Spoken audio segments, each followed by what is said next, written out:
खबरों में बने रहने के लिए बेल आइकन दबाइए और हाँ, फर्स्ट इंडिया को सब्सक्राइब जरूर देख रहे हैं बिग फाइट लाइव और आपके साथ में विजेंद्र सोलंकी। एसीबी ने अपने आदेश को वापस ले लिया है। वो आदेश जिसमें कहा गया था कि जब तक दोषी के खिलाफ एफआईआर दर्ज नहीं होगी तब तक वो किसी का नाम किसी के पद का खुलासा नहीं करेंगे। इसके बाद से ही इस मामले पर बयानों का दौर शुरू हो गया। सरकार के ही कई मंत्रियों ने इस आदेश पर सवाल खड़े कर दिए और हुआ कुछ यूं कि महज 36 घंटे के भीतर इस आदेश को वापस ले लिया गया। अब सवाल यह है कि क्या यह आदेश गलत था जो वापस लिया गया? अगर ऐसा है तो फिर क्यों आदेश जारी किया गया, उसके पीछे की मंशा क्या थी? अगर यह आदेश सही है तो फिर वापस क्यों लिया गया? क्या जनभावना की वजह से आदेश वापस हुआ है? क्योंकि जो गहलोत सरकार करप्शन पर जीरो टॉलरेंस की नीति के साथ काम कर रही है और जो एसीबी राजस्थान में अपने स्वर्णिम दौर में है, बीते 2.5 साल में जिसने 1010 से ज्यादा ट्रैप की कार्रवाई की, जिसने कलेक्टर से लेकर एसपी तक को ट्रैप किया, क्या इस आदेश के बाद यह धारणा बन रही थी कि भ्रष्टाचारियों को बचाने की कोशिश की जा रही है और सरकार चुनावी साल में है? क्या वो रिस्क लेने से बच रही थी? उस स्थिति में नहीं कि इसको बोल्डनेस के साथ कह दिया जाए कि नहीं ये लागू होगा। सवाल बहुत, लेकिन सच यह है कि आदेश वापस ले लिया गया। आज बात इसी मुद्दे पर कि पहला आदेश सही था या ये आदेश जो अब लिया है वो सही।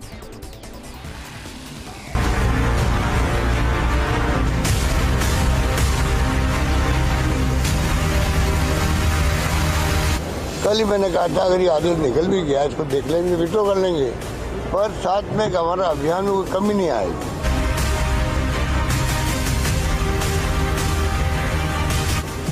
किसी को गलत फहमी नहीं होनी चाहिए कि कोई सर्कुलर के माध्यम से कोई डायलूट हो रहा हो। इनको कुछ कहने को मिलता नहीं है तो क्या करप्शन बहुत ज्यादा हो रहा है इसलिए पकड़े जा रहे हैं।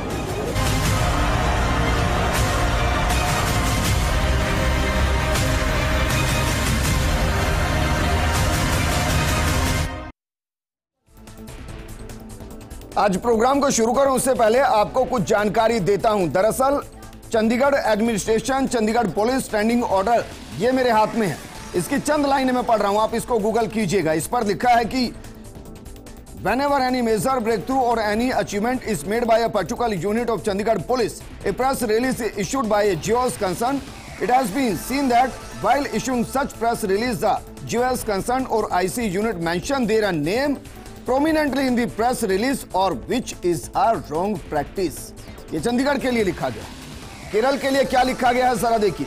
सेक्शन 33(3) केरल पुलिस एक्ट 2011, इसमें लिखा गया है कि no person in custody shall be paraded or allowed to be a photographed and no press conference shall be conducted without permission of the state police chief for the purpose of publishing the same in newspaper or in any visual media। ये कर्नाटक के लिए कुछ ऐसा ही CBI करती है। CBI भी जारी नहीं करती, लेकिन एसीबी ने जब ऐसा कहा तो मंत्री से लेकर और ना जाने कितने लोग ये सोचने लगे कि ये करप्शन को दबाने के लिए किया जा रहा है और शायद जनधारणा की वजह से चुनावी साल में सरकार ने ऑर्डर वापस ले लिया। क्या वाकई में सही है? इस मुद्दे पर बात करने के लिए हमारे साथ मौजूद हैं कांग्रेस नेता राजेंद्र मेघवाल जी, हमारे साथ मौजूद हैं बीजेपी विधायक रामलाल शर्मा जी, वरिष्ठ अधिवक्ता ए.के. जैन साहब हमारे साथ हैं, रिटायर्ड आईएएस अधिकारी जगरूप यादव जी हमारे साथ हैं और हमारे साथ मौजूद हैं रिटायर्ड पुलिस अधिकारी योगेंद्र जोशी जी। मुद्दे देश 36 घंटे में एक और आदेश के नीचे दबकर क्यों रह गया, इस मुद्दे पर बात करने के लिए बेहद खास पैनल हमारे साथ मौजूद हैं। राजेंद्र मेघवाल जी, पहला सवाल आपसे सर, पब्लिक को सीधा जवाब दीजिए सर कि जो पहला आदेश था वो सही है या अब जो निकालकर उस आदेश को रद्द कर दिया गया वो सही है? देखिए, जो आदेश निकला था ना, वो आदेश एक डिपार्टमेंट का और अपने इंटरनल कॉरेस्पॉन्डेंस थी। उसके अंदर जो भी बातें थी वो बातें, जैसा कि आपने कल की डिबेट में भी आपने डीजी का व्यू लिया था, उसके अंदर भी उन्होंने कहा था जी। और इससे क्या है कि जिस तरीके से उसमें ट्रैप को लेकर जिस तरीके से उनकी आइडेंटिटी डिस्क्लोज नहीं करने की या नाम नहीं छापने की जो बात कही गई थी, तो उसको लेकर थोड़ा सा मतलब पब्लिक सेंटिमेंट्स को भी देखिए, लोकतंत्र में सरकारें जनभावना के आधार पे चलती हैं, और जिस तरीके से मीडिया में र्यूमर्स फैले और गलतफहमी गई, तो उससे लगा कि ये किसी पर्टिकुलर मतलब जो ये आपके रिश्वत वाले लोग हैं, मतलब मैं फर्स्ट इंडिया तो ना ही मानूं। नहीं, मैं देखिए, मैं मीडिया एज ए होल की बात कर रहा हूं, जिसमें प्रिंट मीडिया भी है, इलेक्ट्रॉनिक मीडिया भी है जी। तो यहां पर इस चीज को सरकार की ये जिम्मेदारी होती है कि कोई भी ऐसी गलतफहमी जनता के बीच में या पब्लिक के बीच में ना जाए जिसकी वजह से कुछ हो, और ऑर्डर अपनी जगह। मैं ये कह रहा हूं कि मीडिया का द्वार तो खुला ही है। नहीं, मीडिया के सामने आकर उस कंफ्यूजन को दूर किया जाता। मैं फिर उसी सवाल पर वापस लौट रहा हूं। ये बताइए कि पहले का आदेश गलत था या ये गलत है? मैं आपको कह रहा हूं कि जिस तरीके से वो सर्कुलर वायरल हुआ या जिस तरीके से वो सर्कुलर चला, उससे कुछ गलत मैसेज गया, जबकि पुलिस की एक प्रैक्टिस होती है। उसको वापस ही कर देंगे, उसको गलतफहमी को दूर करेंगे। मेरी बात सुनिए, पुलिस की एक प्रैक्टिस होती है, उस प्रैक्टिस के अनुसार पुलिस चलती है। बहुत सारी चीजें होती है जो कि डिपार्टमेंट के अंदर अंडरस्टूड होती है, उनको कभी भी सर्कुलेट करने की जरूरत नहीं होती है। जहां कहीं पे भी सुनिए, सरकार इस लेटर के आने के बाद आज तक जो ट्रैप की कार्रवाई हुई ना बीते 36 घंटे में, उसमें किसी का नाम नहीं दिया। कहेंगे तो मैं दिखा दूंगा, लेकिन जैसे ही वापस ले लिया गया ऑर्डर, फिर नाम और फोटो सब आने लग गए। तो प्रैक्टिस तो इस आदेश के आसपास चल रही थी। मैं फिर वही पूछ रहा हूं, पहले सही थे या अब सही? विजेंद्र जी, जो भी आदेश होता है, चाहे एफआईआर लिखी जाती है, एफआईआर एसीबी की वेबसाइट पे दर्ज होती है, उसके ऊपर से आप डेटा ले सकते हैं। लेकिन जहां तक प्रेस कॉन्फ्रेंस या प्रेस ब्रीफिंग के माध्यम से जो देने की इंफॉर्मेशन है, उसमें उच्चाधिकारी को परमिशन के साथ देने का ही हवाला था। तो फिर वापस क्यों लिया?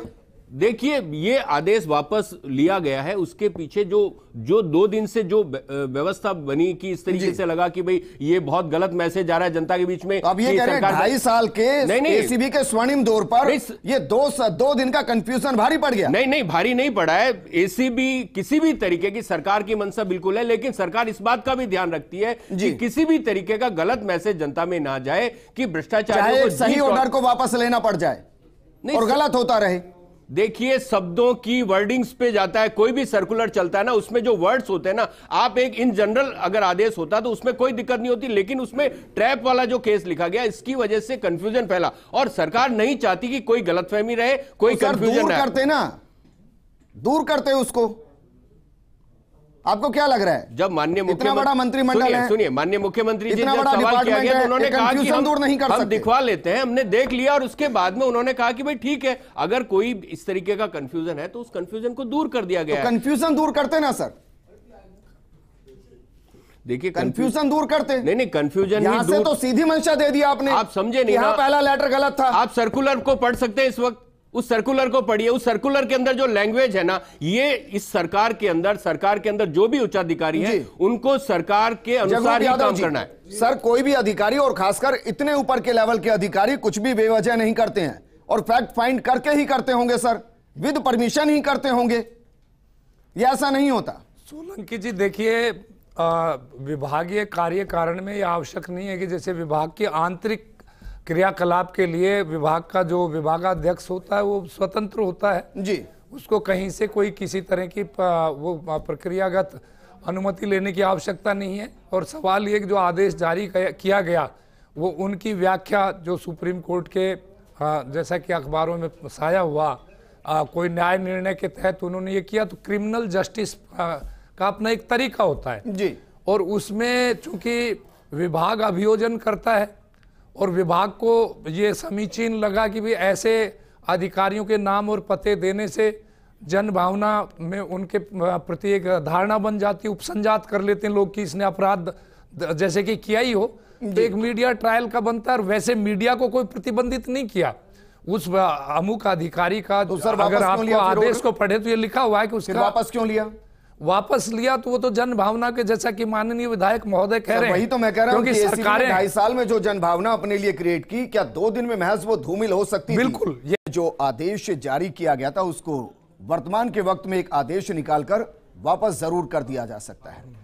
एक जैन साहब, आपके साथ मैं जुड़ना चाहूंगा, क्योंकि ये वाकई में एक गंभीर समस्या है सर। क्योंकि जब वापस लिया गया तो बताया नहीं गया कि हम क्यों ले रहे हैं, और जब जारी किया गया तब यह भी नहीं बताया गया बहुत अच्छे से कि हम क्यों जारी कर रहे हैं। क्या वाकई में कानून की पेचीदगियों के बीच में बाकी राज्यों के साथ इसको कंपेयर करें तो क्या वाकई में तर्कसंगत नहीं था? देखिए, राज्यों की बात क्यों करें? हम केंद्र से बात करते हैं कि सीबीआई जो हिंदुस्तान की सबसे बड़ी एंटी करप्शन कंट्रोल करने वाली एजेंसी है, जो सारे देश में सेंट्रल गवर्नमेंट के कर्मचारियों और पब्लिक सेक्टर यूनिट्स पे कार्रवाई करती है, 2016 से उन्होंने आदेश निकाल रखा है और कि वो किसी भी व्यक्ति का नाम ट्रैप केस में, मैं फिर कह रहा हूं ट्रैप केसेज में, जनरल केसेज में नहीं, ट्रैप केसेज में न उसका नाम देंगे और न उसका फोटो देंगे। जी 30/12/2022 को जयपुर में बहुत बड़ा ट्रैप हुआ, 6 अधिकारी पकड़े गए, बहुत बड़े अधिकारी पकड़े गए, 40 लाख का ट्रैप हुआ। ये सीबीआई की ऑफिशियल प्रेस रिलीज है जिसमें किसी का नाम नहीं दिया हुआ है, किसी का फोटो नहीं दिया हुआ। 4 जनवरी 2022 की ऑफिशियल प्रेस रिलीज है जो सीबीआई ने रिलीज है। अगर एक केंद्र के गृह राज्य मंत्री आकर कहते हैं कि नाम डिस्क्लोजर पर रोक नहीं होनी चाहिए, तो भाई सबसे पहले सीबीआई जो केंद्र की सबसे बड़ी एजेंसी है वो इस रोक को क्यों नहीं हटाती? ठीक है, 2016 से क्यों लागू कर रखा है? रामलाल शर्मा जी हमारे साथ है सर, एक बार जवाब ले लेते हैं। रामलाल शर्मा जी जवाब दीजिए सर। कल से तो कह रहे थे भ्रष्टाचारियों को बचा रहे हैं, कह रहे थे कि भ्रष्टाचारियों के साथ सरकार है, और सीबीआई तो खुद नाम डिस्क्लोज नहीं करती। यहां तो एसीबी कह रही थी कि हमारी वेबसाइट पे मिल जाएगा, ले लीजिएगा। देखिए विजेंद्र जी, जनता विश्वास के आधार के ऊपर सरकार चुनने का काम करती है, और जब सरकार जनता का विश्वास तोड़ने लगे तो जनता को लगता है कि सरकार चाहे सही आदेश पारित कर रही हो या गलत आदेश पारित कर रही हो, जनता की आशंकाएं उसके ऊपर बढ़ती नजर आ रही है। रामलाल जी आप बताइए ना, एक बार तो यही क्लियर कीजिए, ये आदेश सही था या गलत था? जी मैं बता रहा हूं ना आपको, बताइए ना, ये आदेश सही था या गलत था? मैं बता रहा हूं ना, मैं जन भावनाओं के आधार के ऊपर बता रहा हूं कि सबसे बड़ा डर अगर किसी व्यक्ति को है तो वो इज्जत का डर होता है, और इज्जत की डर की वजह से वो सही दिशा के अंदर चलने का प्रयास करता है। लेकिन जिस दिन अगर इज्जत का डर खत्म हो गया कि मैं काले कारनामे कैसे ही करूं, मुझे कोई पहचानने वाला नहीं, मुझे कोई देखने वाला नहीं, मुझे कोई सुनने वाला नहीं, मेरे बारे में कोई जानने वाला नहीं है, तो फिर वो चाहे जैसा काम करने लगता है। मैं तो चाहता हूँ कि गलत करता है तो जनता के सामने आना ही चाहिए, कोई अतिशयोक्ति नहीं है। और मैं तो ये चाहूंगा, रामलाल शर्मा जी, सर पब्लिक सीधा समझती है, एक बार सीधा बताइए ना, जो आदेश निकाला गया था वो सही था या गलत था? सीधा बताइए ना। मैं क्या कह रहा हूं सोलंकी जी, मैं कह रहा हूं कि सीबीआई को भी अगर संशोधन करने की आवश्यकता हो, इस तरीके के कानून के अंदर अगर लोगों की भावनाओं के अनुरूप नहीं है तो संशोधन करना चाहिए, डर पैदा करना जरूरी है। 2016 से अभी तक हुआ नहीं है रामलाल शर्मा जी, 2016 से अभी तक हुआ नहीं है, और आपको पता है क्यों हुआ था वो? अगर मैं गलत नहीं तो ए.के. जैन साहब से भी मैं इस पर टिप्पणी ले लूंगा। वी.के. बंसल थे जिनके ऊपर चार्ज लगाए गए थे करप्शन के, वो इतने व्यथित हुए थे कि उन्होंने अपने बेटे योगेश और बाकी के साथ सुसाइड अटेम्प्ट किया था, और उसके बाद सीबीआई ने कहा था कि वो किसी के नाम का खुलासा नहीं करेगी। तो हम राजस्थान में इंतजार करें इस बात का कि कोई एक बड़ा अधिकारी पूरे परिवार के साथ सुसाइड कर ले, और उसके बाद हम एसीबी को प्रोटेक्ट करेंगे कि नहीं आप नामों को छुपा लीजिए जब तक कि आप कंफर्म ना हो जाए कि आपके पास सबूत पुख्ता है। इंतजार करें। सोलंकी जी, 48% मामलों में निर्दोष भी तो फंसते हैं, जो कन्विक्शन रंगे हाथ ट्रैप के 52% केसेज ही सही होते हैं, 48 में तो एक्विटल होता है। जो प्रत्यक्ष है उस प्रत्यक्ष के अंदर प्रमाण की कहां जरूरत है? जो प्रत्यक्ष क्या है सर? फिर 100% कन्विक्शन होना चाहिए। एसीबी सर्वेलेंस के आधार के ऊपर इस हिसाब से तो रामलाल शर्मा जी कोर्ट ही नहीं होने चाहिए।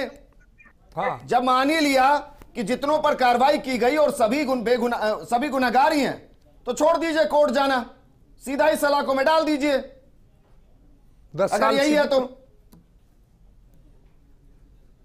विजेंद्र जी, एक बात मेरी बात ध्यान से सुनिए, एसीबी कभी भी ट्रैप की कार्रवाई करती है तो प्रमाण के आधार के ऊपर करती है ना, चाहे वो सर्वेलेंस के ऊपर मोबाइल के प्रमाण हो, चाहे रिश्वत लेने के प्रमाण हो, प्रमाणों के आधार पे तो कार्रवाई करती है। मैं आपकी जानकारी को दुरुस्त कर दूं सर, रामलाल जी इस पर भी जानकारी दुरुस्त कर दूं।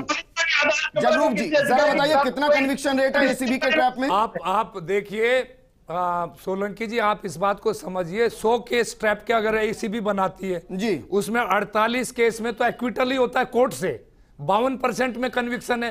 उन 48 लोगों की इज्जत आबरू उछाली, कोई ये तो कोई जाता नहीं मैलिशियस प्रोसिक्यूशन में, अदरवाइज लेने के देने पड़ जाए, लोग समझते हैं कि भाई कौन इतनी हैकनेड उसमें लगेगा जी, कोई जाता नहीं। आप ये देखिए एसीबी खुद मतलब जैसे चाहे पद के दुरुपयोग का मामला हो, इवन ट्रैप के हो, कई बार प्रायोजित होते हैं, कई बार दुश्मनी निकालने के लिए किए जाते हैं जी। तो इसका एक पहलू ये भी न्याय की ये धारणा है कि चाहे 100 गुनाहगार बच जाएं लेकिन एक बेगुनाह नहीं बचना चाहिए जी।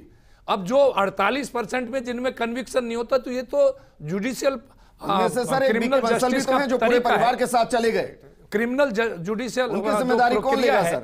ठीक है, योगेंद्र जी हमारे साथ है। योगेंद्र जी, जब भी कोई कार्रवाई होती है सर, क्योंकि आपने भी एसीबी की कार्रवाइयों को बहुत नजदीक से देखा है सर, जब कार्रवाइयां होती है तो कार्रवाइयां अलग अलग तरीके की होती हैं। क्या वाकई में आपको ये सही लगता है कि पहले ही वक्त में जब किसी पर कार्रवाई करने जाएं तो कार्रवाई की रिपोर्ट तो बाद में तैयार करें, मीडिया के सामने पहले ले आए, भाई ये नाम है, ये अधिकारी है, इसके ऊपर ये चार्जेस हैं और ये हमने किया है, ताकि मीडिया ट्रायल शुरू हो जाए? योगेंद्र जी क्या सही है? देखिए विजेंद्र जी, मैं आपको ये बात बता देना चाहता हूं कि कानून में प्रावधान है 228A जी, विक्टिम की आप सूचना नहीं दे सकते, उसकी पहचान को छुपाएंगे, ये कानून है। उसके अलावा कोई दूसरा कानून नहीं है कि कोई चीज छुपाई जाए जी, कोई कानून नहीं है।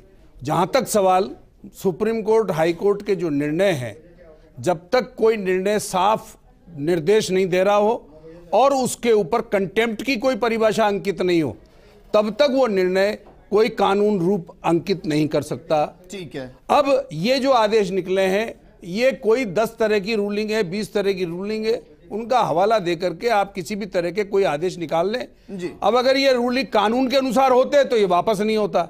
अब ये कोई रूलिंग है, कोई और चीज है, उनके हिसाब से हो गया। तो सीबीआई की कार्रवाई को भी देखा 2016 से सीबीआई प्रैक्टिस तो में ऐसा नहीं है कि इन्होंने ये आदेश निकाल दिया और वापस ले लिया। कारण ये है कि जब कानून में ही प्रावधान नहीं है कि किसकी फोटो निकालेंगे, किसकी पहचान निकालेंगे, किसकी नहीं निकालेंगे, तो ये विभागीय आदेशों का कोई महत्व नहीं निकलता, इसीलिए इसको विड्रॉ कर लिया।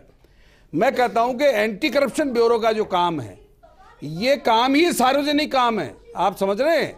इसकी जो प्रक्रिया है वो ये है कि पहले तो इसमें इन्वेस्टिगेशन होता है, पहले इसके अंदर प्रूव कर दिया जाता है कि ये बिल्कुल करेक्ट है, और उसके अंदर सरकारी गवाह बुलाए जाते हैं, और सार्वजनिक स्थान पर जहां पकड़ा जाता है कार्रवाई भी वही होती है।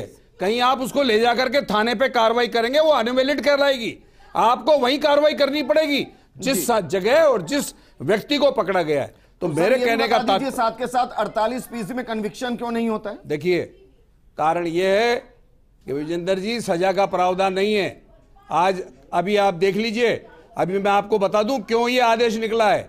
कुछ लगता मुझे ऐसा है कि कोई सेंट्रल गवर्नमेंट के कर्मचारी पकड़े गए, 169 की रिहाई दी जाएगी उनको। तो ऐसी स्थिति में जब व्यक्ति जेल में चला जाएगा और वो 3-3, 4-4 महीने, 6-6 महीने जेल में रहेगा, उसकी प्रतिष्ठा खराब होगी, तो मानहानि के दावे करेंगे लोग अब इनके ऊपर।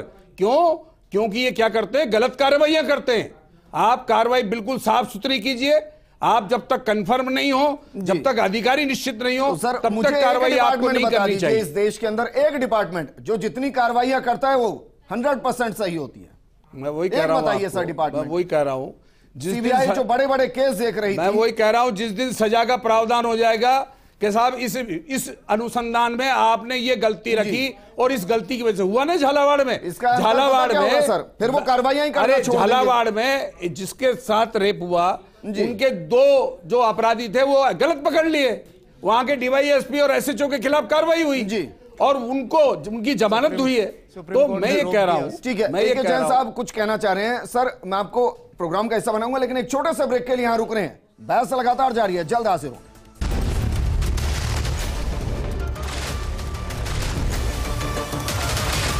बात करें उस आदेश की जिसको पहले निकाला गया और उसके बाद उसे दूसरे आदेश के जरिए वापस ले लिया गया, और इसी पर लगातार हम बात करें।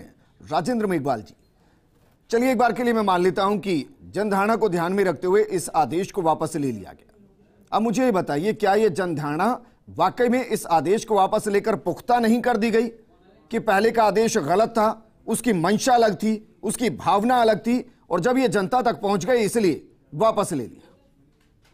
नहीं, देखिए विजेंद्र जी की जिस तरीके से माननीय मुख्यमंत्री जी ने पूरे इस टाइम के अंदर एसीबी को जिस तरीके से फ्री हैंड दिया हुआ था, टोल फ्री नंबर दिया हुआ था, लगातार जीरो टॉलरेंस की हमारी जो पॉलिसी थी, लगातार ट्रैप की कार्रवाई में मतलब क्लर्क से लेके मतलब कलेक्टर तक, एसपी तक तमाम लोग पकड़े गए और उनके खिलाफ जो भी आरोप थे वो मतलब ट्रायल में भी गए।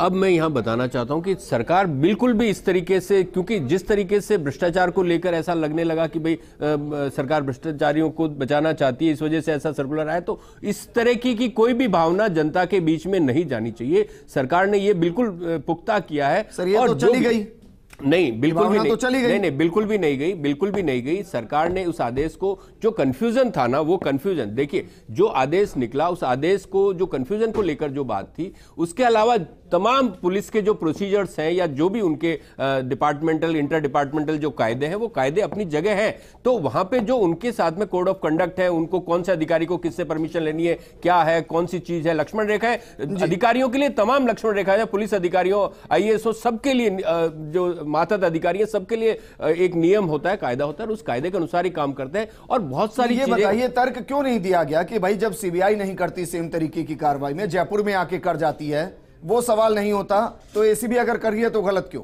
देखिए, इतने कम समय में ये सारी चीजें हुई कि क्या इसमें हुआ बहुत ज्यादा, इतने कम समय में क्या हो गया बताइए? इतने कम समय में जिस तरीके से अखबारबाजी हुई, उसके अंदर ये कहा गया तो कि क्या सुप्रीम कोर्ट की जो गाइडलाइंस थी, राजेंद्र जी सुनिए, हाईकोर्ट एक्सपर्ट नहीं है हमारे पास, मिनिस्टर नहीं है, क्या हमारे पास कानूनविद नहीं है? कांग्रेस के पास कौन नहीं है? देखिए, बात लेकर बार बार बात भ्रष्टाचार, ट्रैप और इस तरीके की चीजें को चलाया गया लगातार, इस वजह से ये कंफ्यूजन पैदा हुआ।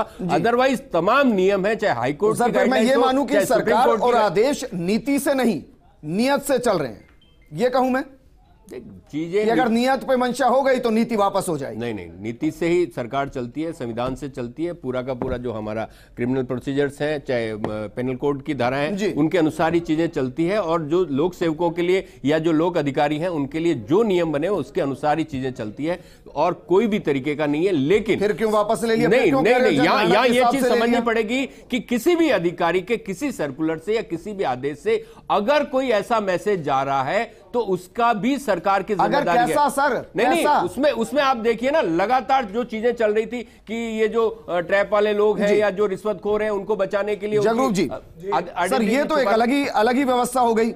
आप अच्छा काम करने जा रहे हैं तो मजबूती से बताइए ना अच्छा काम है। अगर कोई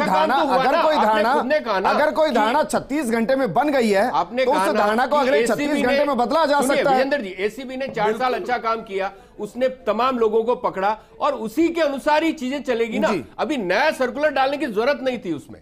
नहीं, मैं बिल्कुल विजेंद्र जी, गलत बात है ये बात सही है कि जो पहले आदेश निकाला था वो उसकी वैधानिकता में कोई संदेह नहीं था, लेकिन चूंकि ये इंप्रेशन खासतौर से प्रिंट मीडिया और प्रमुख समाचार पत्रों में और विपक्ष ने भी जिस तरह से मुद्दे को लिया, तो ये आभास दिया कि सरकार अपनी जीरो टॉलरेंस की नीति और भ्रष्टाचार निरोधक विभाग के क्रियाकलाप में शायद अंकुश लगाना चाहती, जो कि सत्य नहीं है। आप देखिए कि हर रोज लगभग 611 प्रकरण एसीबी ने दर्ज किए पिछले। एक उदाहरण मैं आपको दे रहा हूं, मैं माफी के साथ रोक रहा हूं। किसान कृषि बिल 557 कृषि बिल, किसान आकर बैठ गए। किसान को सरकार को लग रहा था कि नहीं बिल सही है। मैं एक उदाहरण दे रहा हूं सर, उन्होंने कम से कम 1 साल तक देश के अलग अलग प्लेटफॉर्म पर जाकर समझाने की कोशिश की ना कि ये सही है। अंतगतवा जब लगा कि नहीं ये डेडलॉक नहीं रुक रहा है तो उन्होंने ये कहते हुए वापस लिया कि बिल तो सही थे लेकिन मंशा को नहीं समझ पा रहे हैं, इसलिए हम वापस ले रहे हैं। बिल्कुल, तो समझाने की कोशिश तो करते। मैं आपसे विजेंद्र जी बिल्कुल सहमत हूं, इसमें कोई ये प्रयास नहीं किया गया कि अपनी सही वैधानिकता में लिया गया है। और एक पक्ष अभियोजन पक्ष देखिए, एसीबी अपनी कार्रवाई में संदेह से परे नहीं, अति उत्साह में 100 तरह की कार्रवाई करती है। मैंने बताया कि जो क्रिमिनल जस्टिस एक प्रक्रिया है, आप इसको भावना, कानून के समक्ष भावना का कोई मायने नहीं रखता। जन भावना तो यही रहती है कि सारे रेपिस्ट को माननीय मुख्यमंत्री ने जो वक्तव्य दिया कि उनका सिर मुंडवाना चाहिए, भावनात्मक है। जो कानून है वो कानून का राज होता है, रूल ऑफ लॉ है, उसमें इस तरह की सजाएं। आप अगर हर रेपिस्ट के आरोपी को, मैं आरोपी शब्द इस्तेमाल कर रहा हूं सर, आरोपी के सिर मुंडवा दोगे तो अंत में पता चलेगा 42% तो इनमें से आरोपी नहीं थे। नहीं, क्योंकि तो आंकड़ा कह रहा है, फिर उनका क्या करेंगे? एक अभियोग लगाया जाता है, जब तक अभियुक्त को अवसर नहीं देता। ये न्यायिक प्रक्रिया है। न्यायिक प्रक्रिया में आप फर्स्ट समय पे तो फिर आप कोई अदालतों की रामलाल शर्मा जी, आप ये अतिक्रमण करोगे रामलाल तो शर्मा देखते ही गोली मार दो। अब मैं ये मानूं कि कम से कम पूरा विपक्ष एक सुर में ये कहेगा कि सीबीआई भ्रष्टाचारियों को बचाने की कोशिश कर रही है और इसलिए हम मांग करते हैं कि सीबीआई अब जितनी भी ट्रैप की कार्रवाई करेगी, जितनी भी कार्रवाइयां करेगी, सबके नाम उजागर होंगे, सबके चेहरे उजागर होंगे। विजेंद्र जी, एक प्राकृतिक न्याय का सिद्धांत है, हकदार को सम्मान मिले, गुनहगार को सजा मिले। यह प्राकृतिक न्याय का सिद्धांत है। एसीबी जब ट्रैप की कार्रवाई करती है तो डिमांड के आधार पे, प्रमाण के आधार के ऊपर फिर कार्रवाई करती है, और यदि प्रमाण के आधार पर कार्रवाई हो रही है तो फिर उसके पहचान को छिपाने की कतई आवश्यकता नहीं है, पहचान उजागरी होनी चाहिए। रामलाल जी जरा बताइए सर, दोनों के आंकड़े बताइए, आप बताइए सीबीआई में कन्विक्शन रेट कितना है, और ये बताइए 2G और कोल ब्लॉक का जो करप्शन था, जिसमें बड़ा पूरा देश के अंदर बवाल हुआ था, उन पर जिन पर चार्जेस है उनका क्या हुआ, ये भी बताइए। सीबीआई में 4% है, 4% है कन्विक्शन रेट सर, 4%। विजेंद्र जी, हमारे यहाँ 52 जी, अगर प्रक्रिया में कहीं कोई कमी है तो प्रक्रिया को सुधारने की आवश्यकता है। सर वही तो कह रहा हूं, अब उठाइए ना मांग। आप विजेंद्र जी मेरी बात सुनिए, प्रक्रिया में अगर कमी है तो उसको सुधारने की आवश्यकता है, लेकिन आप किसी को ये आश्वस्त करने की कोशिश करें कि आप अंधेरे में जो। चलिए रामलाल शर्मा जी, एक उदाहरण मैं दे रहा हूं सर, वैसे तो राजस्थान में बहुत से उदाहरण हैं जहां फंसे हैं। कल को अगर कोई रामलाल शर्मा जी पर आरोप लगा दे, झूठा आरोप लगा दे, तो क्या रामलाल जी का मीडिया ट्रायल होना चाहिए या ये इंतजार होना चाहिए कि भाई एक बार कम से कम जो भी एजेंसी कर रही है वो खुद ये आश्वस्त हो जाए कि हाँ जो चार्ज लगे हैं वो सही है, वैलिड है, उसके अगेंस्ट हमारे पास प्रूफ है, तब हम ये बताएं कि रामलाल शर्मा जी अनुसंधान करेगी, साक्ष्य इकट्ठे करेगी, बताइए कोर्ट में लेके सर। जाएगी कि यदि रामलाल शर्मा के खिलाफ प्रमाण है, अपराधी के होने की पुष्टि है, जी, सत्य है उसके पास, तो फिर कौन रोक रहा है सर? फिर तो एसीबी भी नहीं रोक रही, फिर तो एसीबी भी नहीं रोक रही सर, फिर कहां एसीबी कह रही है कि नाम मत छापिए। एक एजेंट साहब, कन्विक्शन हो जाए तब खूब छाप। देखिए, सीबीआई भी प्रारंभिक जांच करने के बाद उसी तरह से कार्रवाई करती है जैसे एसीबी करती है। दोनों ही प्रिवेंशन ऑफ करप्शन एक्ट के तहत कार्रवाई करते हैं, कोई फर्क नहीं है, दोनों ही पुलिस एजेंसी हैं। इसलिए सीबीआई नाम नहीं छापे, सीबीआई 6 साल से फोटो नहीं छापे ट्रेप केसेज में, वो तो सही है। और एसीबी अगर इस तरह का आदेश कर देती है तो वो गलत है, ये दोहरा मापदंड नहीं होना चाहिए। और ये सबसे बड़ी बात है कि आदेश कानूनी रूप से गलत नहीं था, इसमें संशोधन की आवश्यकता थी, परंतु एक कानूनी आदेश को सिर्फ तथाकथित जनभावना के नाम पर या शोर मचाने के आधार पर वापस ले लिया गया, किसी कानूनी आधार पर इस आदेश को वापस नहीं लिया गया। अगर यह कानूनी रूप से गलत था तो सीबीआई 6 साल से गलत काम कर रही है और उस पर कोई आवाज नहीं उठा रहा। दीजिए ना, क्योंकि हो सकता है बीके बंसल साहब को राजस्थान की जनता ना जानती हो, राजस्थान का कोई ऐसा केस बताइए। राजस्थान का उदाहरण, उदयपुर में डिप्टी जीएम एसबीआई बैंक को ट्रैप किया गया, मिठाई के डिब्बे में पैसे रखकर। वहां उसी तरह से प्रारंभिक जांच हुई थी कि जो डेकॉय था उसको वो ट्रैप रिकॉर्डर दिया गया था, वो उस आवाज में वो बैंक मैंने डीजीएम की फर्जी आवाज बनाकर डिकॉय बनाकर ले गया और उसके आधार पर ट्रैप कर दिया गया। और वही ट्रैप होते ही जो फोटो छपते हैं वो छाप दिए गए। आधे घंटे बाद पता लगा कि ये तो सारा फर्जीवाड़ा है। उस बीच में जब उस आदमी के फोटो छप गए, इसीलिए चंडीगढ़ में जो 2015 का सर्कुलर है इसमें साफ लिखा हुआ है कि 48 घंटे पहले पुष्टि की जाए प्रेस को, कुछ भी उससे पहले कोई ब्रीफिंग नहीं की जाए। ये भी ब्रीफिंग नहीं की जाए नाम के बारे में। 48 घंटे किस लिए? ताकि इन्वेस्टिगेशन हो जाए, कंफर्म हो जाए, ये केस इतना वैलिड है कि हम बता सकें। पर यहाँ तो एसीबी 15 मिनट के अंदर अंदर अपना फोटोग्राफ एफआईआर दूसरे दिन काटते हैं ट्रैप के बाद, और फोटो हमेशा सारे ट्रैप के केसेस में एफआईआर दूसरे दिन। मैंने बीते कुछ सालों में ये भी देखा है कि जब ट्रैप की कार्रवाई हो रही होती है, मीडिया साथ हो रही होती है, बिल्कुल बिल्कुल लाइव ट्रैप हो रहा होता है, लाइव। योगेंद्र जोशी जी, सर इतना तो सबको मिलना चाहिए अधिकार कि कम से कम उसके मौलिक अधिकारों का संरक्षण हो जाए। किसी अपराधी के साथ नहीं है सर, और अपराधी कभी कानून से बच भी नहीं सकता। लेकिन अगर एक बेगुनाह जो एक प्रतिष्ठा के साथ रह रहा है और किसी के एलिगेशन की वजह से अगर उसकी प्रतिष्ठा का हनन होता है, क्या उसको वापस लौटाया जा सकता है? विजेंद्र जी, बिल्कुल सही बात है ये। मैं तो ये कह रहा हूं प्रत्येक केस में ऐसा क्यों ना हो कि जब तक सजा न हो जी। तब तक अखबार में नहीं आनी चाहिए। क्या दिक्कत है भाई? पहले देने की आवश्यकता क्या है? जब कोर्ट उसको सजा दे दे, और कोर्ट भी कौन सी? लास्ट कोर्ट, पहली कोर्ट नहीं, लास्ट कोर्ट। जब वो सजायाबी हो जाए उसके बाद आप अखबार में दीजिए, उससे पहले देने की आवश्यकता नहीं है। 107, 151 बताइए, उनके नाम छाप दिए जाते हैं। किसी ने नेट के ऊपर कुछ डाल दिया, उसका नाम छाप दिया जाता है। और जैसा जैन साहब ने बताया कि ऐसे ऐसे ट्रैप हैं और ऐसे ऐसे कानून, मतलब 307 हैं, 400 BC के केस हैं, ऐसे ऐसे केसेस हैं जो बाद में जाकर के बरी होता है आदमी, और कईयों में तो बाइज्जत बरी होता है। तो उसकी इज्जत का क्या होगा जिसके अंदर अखबार में आपने फोटो छाप दी और वो कर दिया? तो मेरे कहने का तात्पर्य यह है कि इन राजनीतिक दलों को सोचना चाहिए कि चाहे बीजेपी हो चाहे कांग्रेस हो, अगर इस चीज के अंदर नाजायज व्यक्तियों का बदनामी होती है उसको रोकने के लिए इनको कानून बनाना चाहिए। ये सुप्रीम कोर्ट और हाई कोर्ट के निर्णयों के आधार पर किसी प्रकार का कोई आदेश निकालना गलत ना हो तो कम से कम एक काम तो हो, जो बरी हो जाते हैं, जिनके इन्वेस्टिगेशन में ये पता चलता है कि वो सही है, कम से कम उनका फिर कंपलसरी करे कि उनका नाम छपे, और जिस समाज में रह रहे हैं वहां उच्च अधिकारी जाकर सबको इकट्ठा करके बताए कि इनके खिलाफ गलत कार्रवाई थी और इनकी इज्जत बाइज्जत है। वो तो जब तक कानून नहीं बनेगा जब तक नहीं होगा। लेकिन ऐसा ये चीजें कानून में होगी, कानून में प्रावधान जब तक नहीं होगा जब तक ये चीजें नहीं होगी। राजेंद्र मेघवाल जी, तो फिर ये कानून बनाइए सर, ये बनाइए कि अगर कोई बेगुनाह है, वो फंस गया है, उसके बाद वो बाइज्जत बरी हो गया है या वो उस केस से बाहर हो गया है, तो वहां का जो भी इन्वेस्टिगेटिव ऑफिसर होगा या फिर जो भी वहां का बड़ा अधिकारी होगा वो जाकर कहेगा कि बेगुनाह है, चार्ज झूठे हैं। ऐसे थोड़ी ना चलेगा सर। हाँ, निश्चित रूप से विजेंद्र जी की जी वो मैलिशियस प्रोसिक्यूशन लाए, वो तलाफी मांगे जी, तो कोई जाता नहीं है। इतनी बड़ी सरकारों से कौन लड़ेगा? एक तरफ सरकार लड़ती है, इंडिविजुअल आदमी क्या सरकार से लड़ लेगा? ये कानून होना चाहिए। विजेंद्र जी, सरकार की बिल्कुल मंशा साफ है कि बेगुनाह को आंच नहीं आनी चाहिए और अपराधी बचना नहीं चाहिए। इस तरीके से तमाम तरीके के मामलों में सरकार पूरी तरीके से ध्यान रखती है, और कोई भी मतलब हमारा जो प्रोसीजर है आपने बताया 52% और 48, निश्चित रूप से मंशा समझा नहीं पाए। नहीं, मंशा बिल्कुल समझा नहीं पाए, लेकिन मैं कह रहा हूँ कि